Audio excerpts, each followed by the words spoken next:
আসসালামু আলাইকুম ওয়া রাহমাতুল্লাহি ওয়া বারাকাতুহু। প্রিয় দর্শক,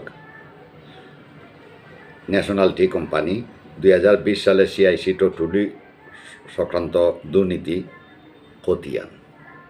কোম্পানির সাবেক ব্যবস্থাপনা পরিচালক এম এ আওয়াল, সাবেক মহাব্যবস্থাপক অর্থ ও হিসাব মোহাম্মদ কেরামত আলী ও সাবেক ব্যবস্থাপক অডিট মোল্লা গুলাম মোহাম্মদ পরস্পর যুগ সাজসে ২০২০ সালে কোম্পানির জন্য সিআইসি টুডি ক্রয় করেন। উক্ত সিআইসি টুডি ক্রয়ের ক্ষেত্রে মোহাম্মদ কেরামত আলী ও মোল্লা গুলাম মোহাম্মদ কোম্পানির ক্রয় নীতির কোনো তোয়াক্কা করেননি।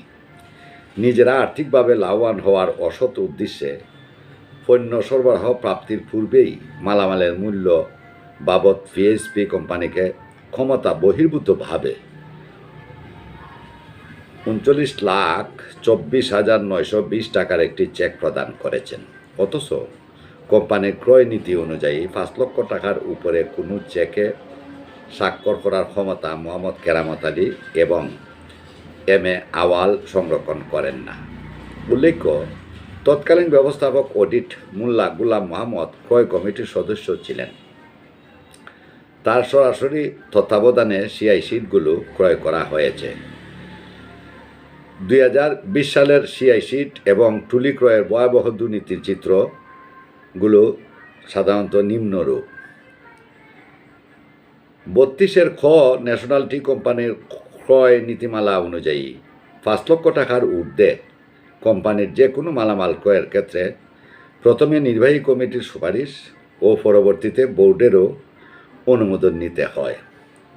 ২০২০ সালে ৩৯,২৪,৯২০ টাকার সিআইসিট ও টুলি ক্রয়ের ক্ষেত্রে নির্বাহী কমিটি বা বোর্ডের কোনো অনুমোদন নেওয়া হয়নি, যা কোম্পানির ক্রয় নীতিমালা বিরোধী এবং ব্যবস্থাপনার ক্ষমতা বহির্ভূত এবং বিশাল একটা দুর্নীতি হিসেবে পরিগণিত হয়েছে।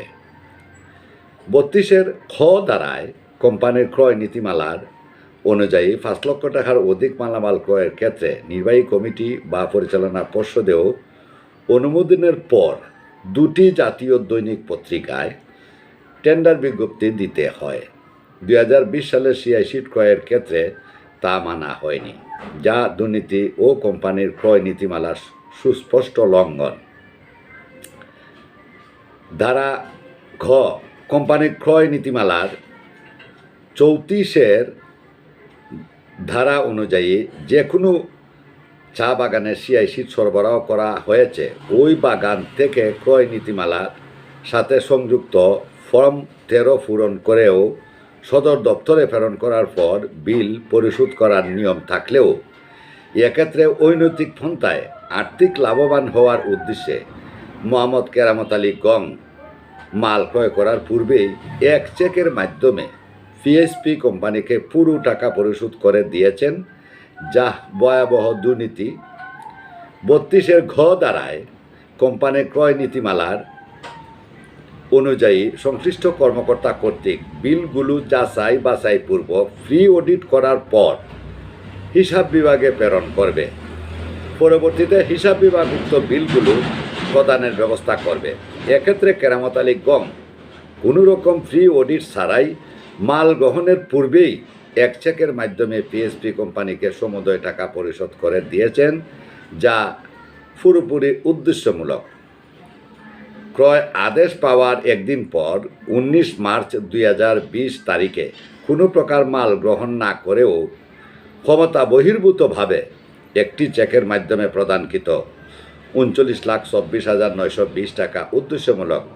আমি মনে করি ক্রয় আদেশের সম্পূর্ণ মাল বাগানে পৌঁছেনি। এ মালগুলো বাইরে বিক্রি করে কেরামত গং আর্থিকভাবে লাভবান হয়েছে।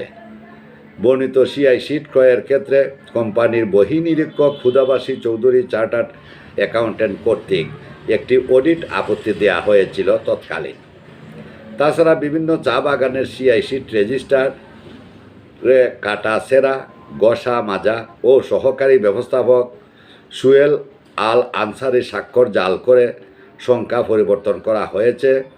বর্তমান কোম্পানির সচিব মোল্লা গুলাম মোহাম্মদ গং নিজের দুর্নীতিকে আড়াল করার লক্ষ্যে বিভিন্ন চা বাগানের সিআইসিট রেজিস্টারগুলোকে গায়েব করে ফেলেছেন যাতে দুর্নীতির কোনো প্রমাণ না থাকে।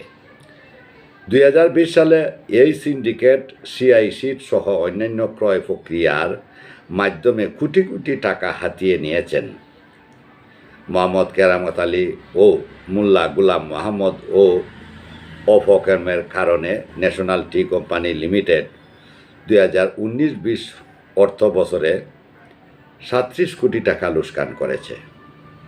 তাছাড়া সিআইসির দুর্নীতির সাথে সাবেক ব্যবস্থাপক অর্থ রফিউদ্দিন আহমেদ ও বর্তমান সহকারী ব্যবস্থাপক অর্থ হিসাব আসাদুজ্জামান রাফিও জড়িত। তাদের সরাসরি সহযোগিতা ব্যতীত এত বড় দুর্নীতি করা সম্ভব নয়। এ নিয়ে শেয়ার হোল্ডাররা সুষ্ঠু তদন্তের দাবি জানিয়েছেন।